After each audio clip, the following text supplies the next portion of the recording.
Hi children, so today our topic is resistors in parallel. Last session we have seen resistors in series, that what is the equivalent resistance or effective resistance when three resistors or any number of resistors are connected in series. Now let us move on to the topic resistors in parallel. So first let us understand what a parallel connection of resistors look like. So for that we have to consider three resistors of different values of resistances R1, R2 and R3 which are connected in parallel. So a parallel connection goes something like this, where the same terminals are connected together and the other end are connected together. So it's like it is analogous, or it is similar to a situation where people are standing one in front of the other, and where the right hands of all the people are connected or held together and the left hands are held together. So you can think of people standing in a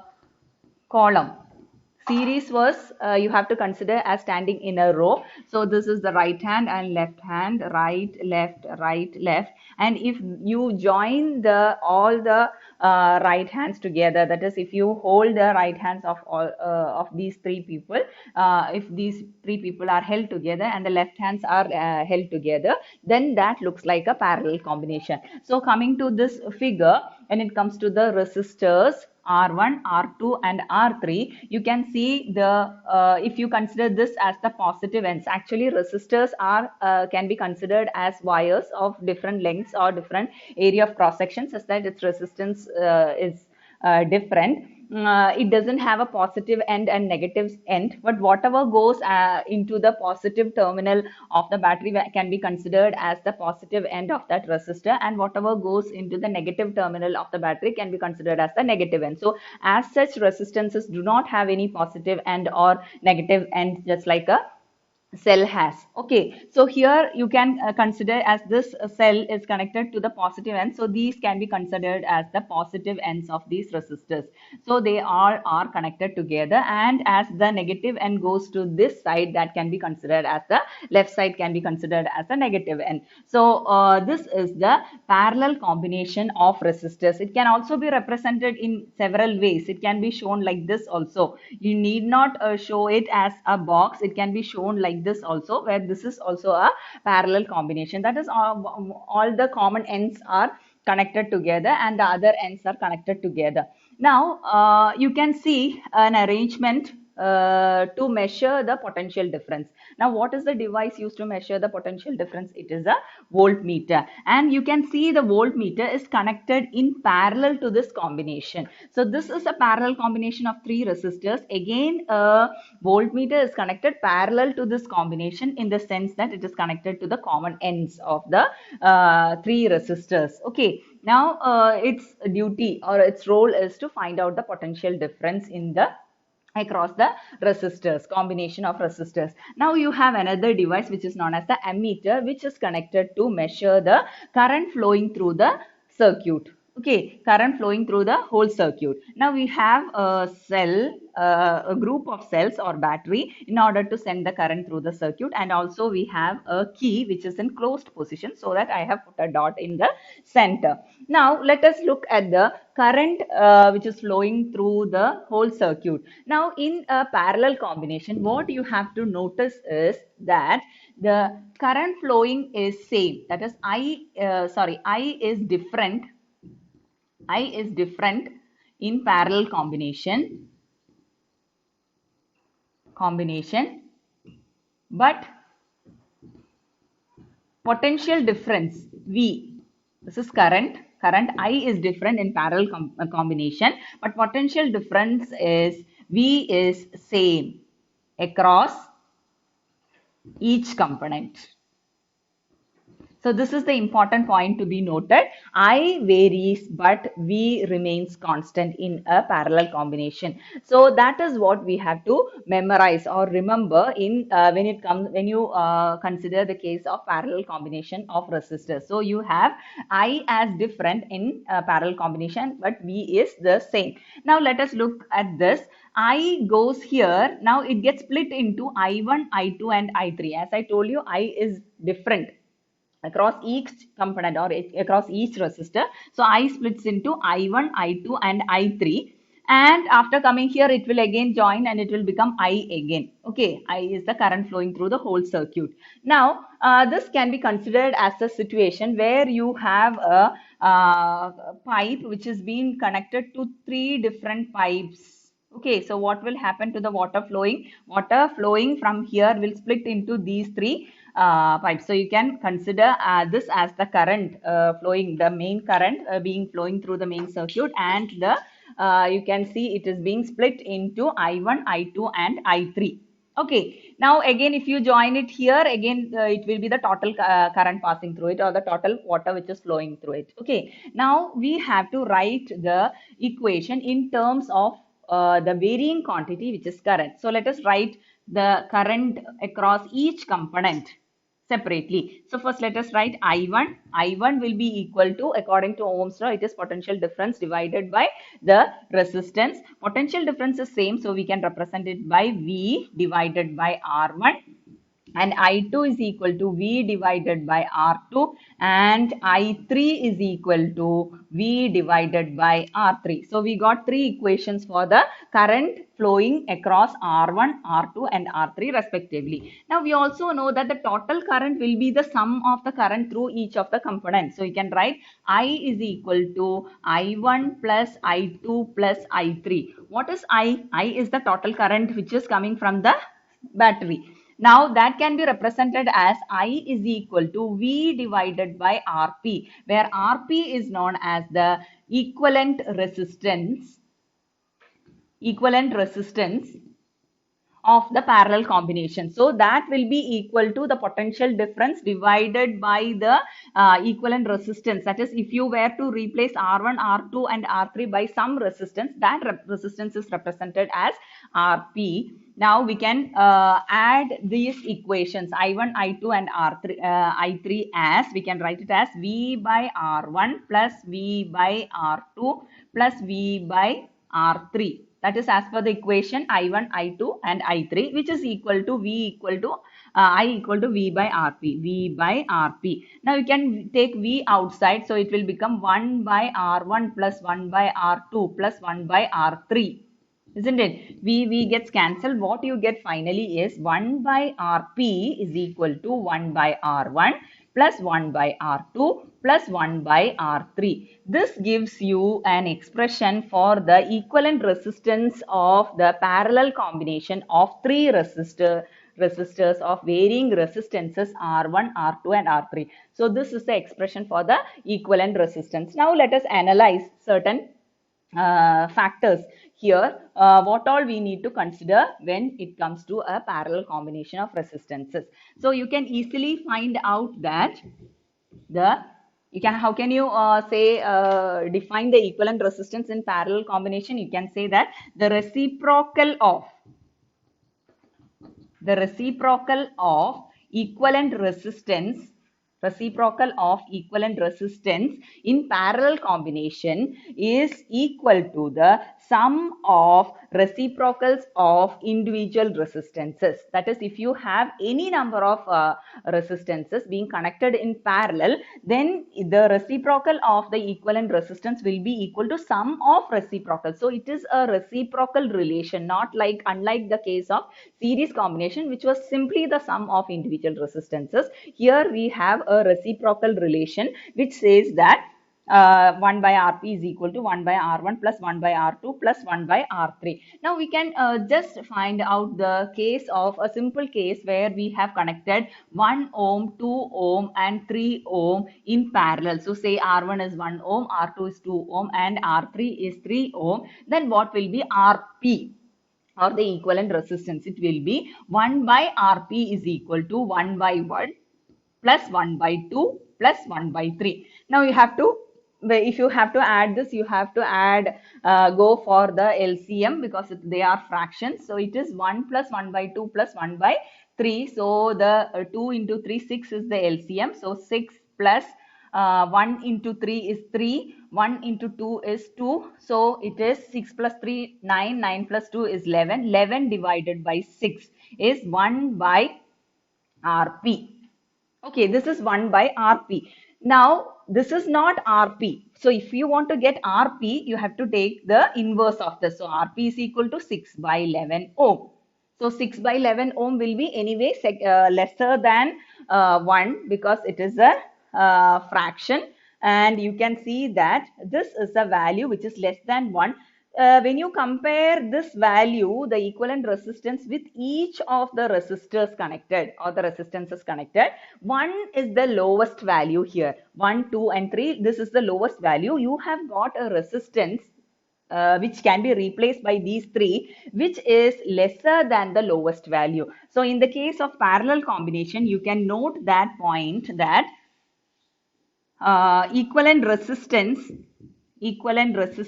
RP will be less than lowest value among the combination of resistances in parallel. So this is what happens in a parallel combination. The resistance considerably decreases, that is, it becomes lower than the lowest value. So if you are going to connect a 1 ohm and a 100 ohm resistors in parallel, you are going to get a resistance which is less than 1 ohm only, because you are going to go for this equation. 1 by Rp is equal to 1 by R1 plus 1 by R2. So if whatever resistances you connect, if you want to reduce the equivalent resistance or the effective resistance, you can go for a parallel combination. So if you want to reduce, so what happens when the equivalent resistance is reduced? What happens is the current flowing through the circuit increases when compared to the current flowing through each resistances when it was individually connected. So you can note that point also in a parallel combination. So if ever you want to reduce the resistance, then you can go for parallel combination. So you can say that the equivalent resistance RP reduces and current I increases when compared to current when any one of this resistance is connected. Okay, so in a parallel combination, as the resistance reduces, the current increases considerably. So if you consider the current flowing across R1 alone, if R1 was the only resistance in a circuit, then when you make a comparison between a parallel combination, so if any two resistors are connected in parallel, then it is going to reduce below the individual value of the resistances, and the current is going to increase. So in a parallel combination, you can have the current is varying, I varies and V is same. Then you will be wondering, as I is split into these three values of current, I1, I2 and I3. From here it is splitting. So you will be wondering why we have not considered the current across the voltmeter. For the reason for that is actually it is a little beyond your the scope of the syllabus, but I can give you that information for students who are really thoughtful about that thing. You will be thinking why the current across the voltmeter is not considered, because voltmeter is also working in this circuit. So the reason is a voltmeter is a device of very large resistance. That means the current flowing through a voltmeter will always be negligible. Actually, they are two opposite kind of instruments or devices. A voltmeter has very large resistance. It's a device with very large, even these devices are constructed on the basis of some principle, and they will be having an appreciable amount of resistance. So voltmeter has very large resistance, and an ammeter has very low resistance, because it should make the current flowing through it as maximum, because it is a device shown for the measurement of the current. So it should have a very low resistance, because the current flowing through the circuit should completely pass through the ammeter to show the deflection. Okay, and the voltmeter has very large resistance. When resistance is very large, the current flowing through it can be considered as negligible. You don't have to consider the current flowing through a voltmeter. So I varies, V is same. And another thing to be noted is, if you want to reduce the resistance, then you can go for parallel combination. Suppose if you have identical resistances means all the resistances having the same value of resistors. So you can consider R1 is equal to R2 is equal to R3 is equal to R. That means they are identical. You have heard about identical twins, no? Identical twins means they look alike. So in this case, the resistance, their characteristic is resistance. So they have the same resistance. So it can be represented by R. We have written R1, R2, R3 in order to identify them as separate. So if all are alike, then you can simply write it as R. So if three identical resistors are connected in parallel, identical resistors in parallel, then what will be the parallel combination? 1 by Rp is equal to 1 by R plus 1 by R plus 1 by R, which is equal to 3 by R. Denominators are same, 1 by Rp. So that is equal to Rp is equal to R by 3. So the equation becomes again very, very simple. That is, you just have to divide the individual resistance with the number of resistors you have connected if they are identical. If you have n number of resistors,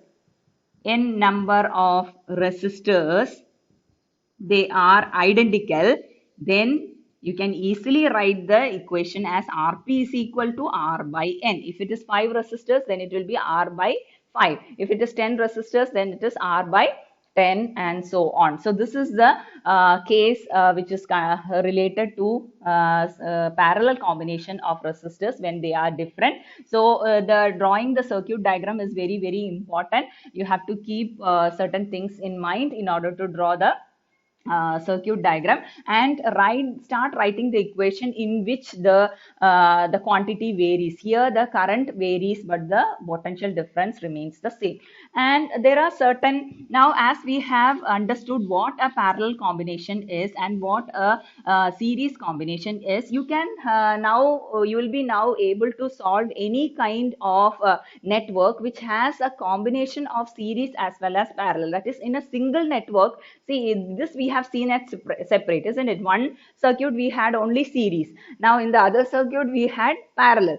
But it can also happen that you will have a network of resistors where one is connected in series with the parallel combination of other resistors.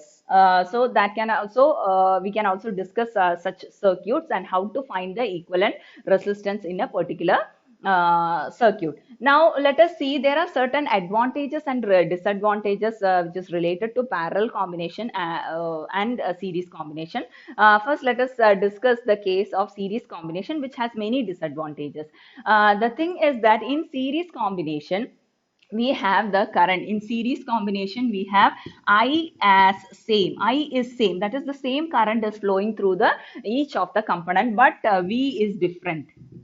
V varies. That is, V varies means there is a potential difference across each component. So what happens is, if you connect any three devices in a series, say if you have a wire, then you have a bulb, or you have any other component, say an electric toaster. So each one will be having different resistances. What happens is, the potential difference across each component will be different. So across R2 is V2, across R3 is V3, and across R1 is V1. So as the potential difference is different, they don't get the correct amount of potential difference for its correct operation. It doesn't get the correct operating voltage across which it is corrected, because it is being shared among each other, isn't it? Because one single battery is connected across these, or any kind of supply is connected across these three resistances. So what happens is, the potential difference is shared among them. So it is not able to work properly if it is connected in a series connection. Now another thing is that as current flow in each of the component is same, if any one of the component goes faulty, or if any one of it becomes if say these are three devices which has been connected in series, if the bulb gets fused, what happens, this current gets blocked, or the current is not able to pass on to the next component. So the current flowing through the circuit stops, and this circuit becomes a defective one if any one of it goes faulty. So that is another disadvantage of series connection. So you might have seen decorative lamps which are connected. They actually small bulbs which are connected as a decorative item. In that those bulbs are in series connection. So if any one of the bulb goes faulty, then it is very difficult for the person to find it out and to restore the connection easily. So that is one disadvantage of series connection. Then one advantage is that you can see is that the resistance increases considerably and the current flowing through it decreases considerably. So if you want a very little current to be drawn from a device, then you can go for from very little current to be drawn from the supply, then you can go for series connection. But coming to parallel combination, it is a very there are several advantages over series connection. That is, a parallel combination of resistances always have an advantage. The first one is that I is different. I is different, or current flowing through each component is different. V is same. So they don't have to share the potential difference. Whatever is supplied, actually potential difference is the energy supplied for the electrons to move across the particular section of the circuit. So they all get the same potential difference, or they can operate at the same operating voltage. But as I is different, that is current flowing through any of the section is different. So if you have any three resistors in combination, in parallel combination, R1, R2, R3, if any of this goes faulty, nothing will happen. It is not going to affect the total or the entire circuit, because only the current flowing through across this section will get cut off. The current will be still flowing through the other two components, and it is not going to affect. So usually in domestic circuits, we have parallel combination. All these are connected to a single source of power supply, and the devices can operate drawing the necessary amount of current from the potential difference or the voltage source. So these are the advantages of parallel combination.